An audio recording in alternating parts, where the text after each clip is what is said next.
بسم اللہ الرحمن الرحیم۔ موجودہ حالات، منصوبہ بند پروپیگنڈے کا جواب منصوبہ بند طریقے سے دعوت دینے کا بہترین موقع۔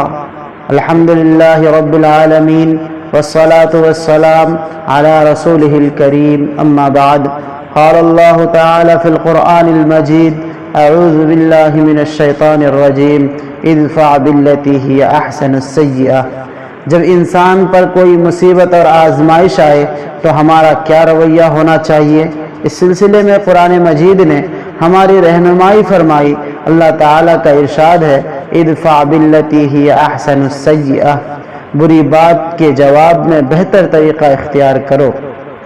اللہ تعالیٰ نے ایک اور موقع پر اس جانب بھی متوجہ فرمایا کہ یہ بہتر طریقہ جواب دفاع بالاحسن دشمنی کو دوستی میں تبدیل کرتا ہے۔ یہ صبر آزما ہے لیکن کامیابی کی کلید ہے۔ وَلَا تَسْتَوِي الْحَسَنَةُ وَلَا السَّيِّئَةُ ادْفَعْ بِالَّتِي هِيَ أَحْسَنُ فَإِذَا جَاءَ الَّذِي بَيْنَكَ وَبَيْنَهُ عَدَاوَةٌ كَأَنَّهُ وَلِيٌّ حَمِيمٌ وَمَا يُلَقَّاهَا إِلَّا الَّذِينَ صَبَرُوا وَمَا يُلَقَّاهَا إِلَّا ذُو حَظٍّ عَظِيمٍ۔ نیکی اور برائی برابر نہیں ہو سکتی، تم جواب میں وہ کہو جو اس سے بہتر ہو۔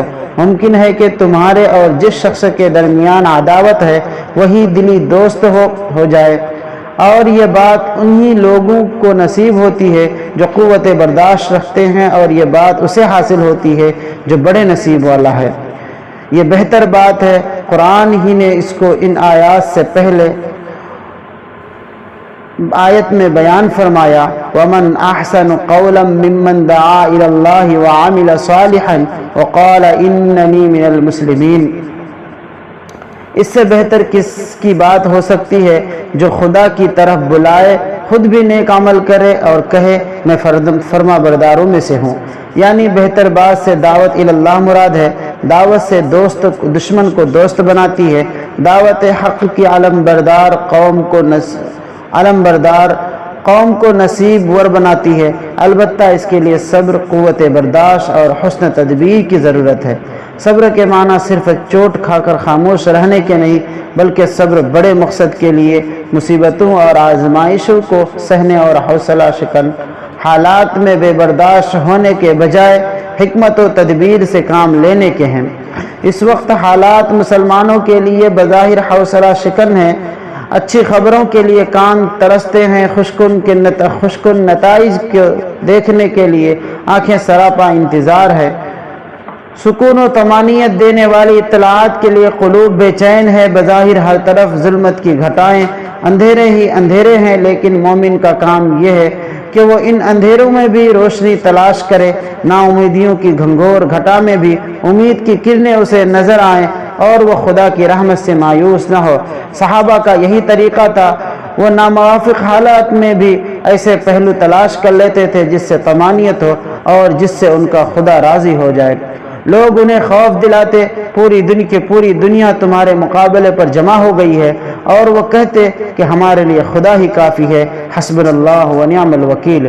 ان کے ایمان میں ایسی وحشت انگیز خبروں سے اضافہ ہی ہوتا جاتا، لوگ انہیں ان کے رفقا کی شہادت کا طعنہ دیتے اور اسے اپنے بھائیوں کے لیے انعام تصور کرتے۔ اس وقت حالات وہ بہت برے ہیں، لیکن اس میں ایک پہلو خیر کا بھی ہے، اور وہ یہ ہے کہ اسلام کو سمجھنے اور اسلام کے بارے میں جاننے کا جو رجحان حالیہ زمانے میں پیدا ہوا، کم از کم پچھلے 70 سال میں اس کی کوئی مثال نہیں ملتی۔ اسلام اور مسلمانوں کے خلاف میڈیا کی زہر افشانی اور اس کے نتیجے میں اسلام کو جاننے کی خواہش کو دیکھتے ہوئے سیرت کا وہ واقعہ یاد آتا ہے کہ رسول اللہ صلی اللہ علیہ وسلم کی مکی زندگی میں جب حج کا موسم آتا یا کوئی بڑا تجارتی میلہ لگتا تو آپ کی طرف سے لوگوں کو برگشتہ کرنے کے لیے اہل مکہ طرح طرح کی باتیں کرتے، اور زیادہ تر یہ کہا جاتا کہ آپ جادوگر یا مجنون ہیں، العیاذ باللہ، اور ایسا جادو جانتے ہیں جس کے ذریعے والدین اور اولاد، شوہر اور بیوی کے درمیان جدائی ڈال دیتے ہیں۔ لیکن یہی پروپیگنڈا آپ کے طرف لوگوں کو توجہ کا باعث بن جاتا، باہر سے آنے والے ایک کھوج پیدا ہوتی کہ آخر یہ کون شخص ہے جس کے مخالف اس شد و مد کے ساتھ کی جا رہی ہے۔ یہی تجسس لوگوں کو